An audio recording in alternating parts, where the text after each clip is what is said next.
Lesson 5.1, Solving Inequalities by Addition and Subtraction. In this video, you will learn to solve inequalities by using addition as well as subtraction.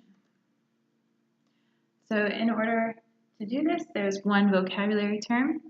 It's set builder notation. So I will go over what set builder notation is in the video. Okay, so we want to be able to solve inequalities. So in order to solve inequalities, we have to understand the addition property of inequalities.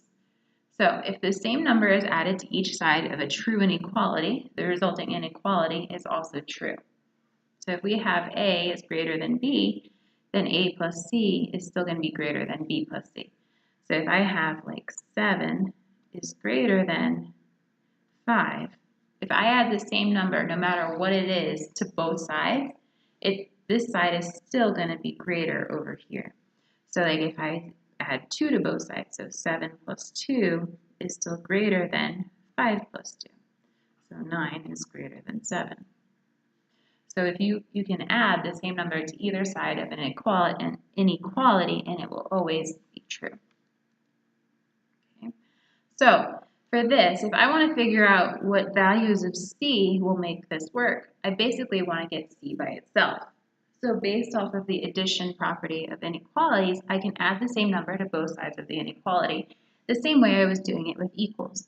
So if I want to get C by itself, the number I want to add to both sides is going to be 12. So when I do that, over here, those 12s cancel, and I get C is greater than 77. So the solution is any value of C that is greater than 77 will make this original equation true. Okay, and it's the same thing for the subtraction property of inequalities. So if I have two numbers and I have an inequality, so like 5 is less than 10, if I subtract the same number to both sides, it's still going to be true. So 5 minus, let's do 7, is still going to be less than 10 minus 7. So negative 2 is less than 3, which is still true. So you can subtract the same number to both sides. Okay, so if I want to solve this inequality, I want to get x by itself. I want to know what values of x make this true. This means I want to get rid of this plus 23. So based off of the subtraction property of inequalities, I can subtract the same number from both sides of an inequality, and it will still be a true inequality. So these cancel, and I get x is less than negative 9. Okay, so what we have here, the way these things are written, these are set builder notation. So the way it's read, it's saying the values of x such that x is less than negative 9. And we put those parentheses around it, or brackets. So this reads x such that x is less than negative 9. This is the one we want. That's the answer. This is x such that x is less than 37. So this is like the value, it's basically saying the values of x where x is less than 37. Okay, so that's set builder notation. All right, so if I want to solve this one, I want to get my variables together, right? So if I'm subtracting the same thing from both sides, it's still okay. So I'm going to do minus 12n to both sides. So I get negative 4 less than or equal to n. So that's the same thing as n is greater than or equal to negative 4, right? So it's still eating the same number. That bracket or that inequality sign is still opening up towards the same number. Okay, so I can do that. And then we want to be able to graph it.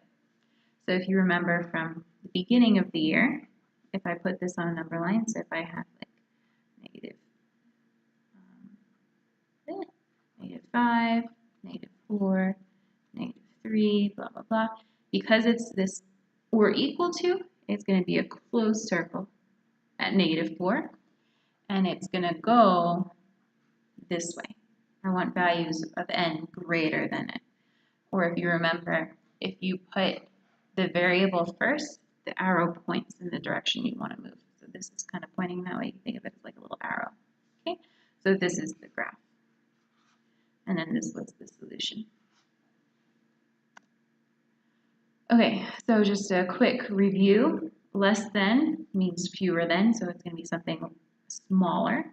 Greater than or more than opens this way. This is at most. No more than, less than, or equal to. All of those are things that you might hear, those three things you might hear describing this. And then at least, no less than, greater than, or equal to for this one. Okay? So in a word problem, you're looking for any of these terms to figure out what sign you're going to use. So in our problem, Panya wants to buy season passes to 2 theme parks. If one season pass costs $54.99 and Panya has $100 to spend on both passes, the second season pass must cost no more than what amount? So no more than, we're using this one here, less than or equal to. Okay, so we want no more than, so we want our amount to be less than or equal to what amount? Okay, so if one season pass costs $54.99 and she has $100 to spend. Okay, so she can't spend more, she has to spend less than $100.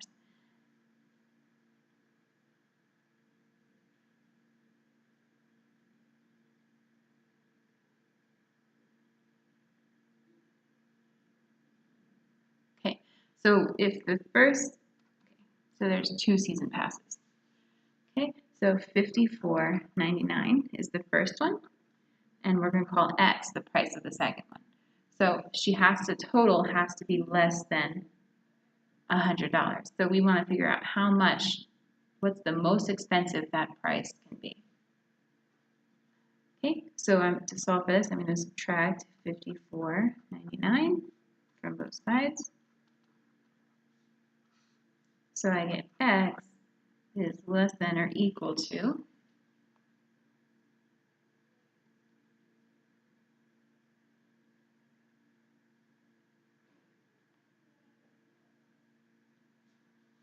$45.01. So the most that the season pass can cost for the second theme park is $45.01. It has to be less than that if she wants to be able to get both. And that is the end of this section. All right, if you have any questions, you can ask me in class or try and do some extra practice problems and see if you can figure it out.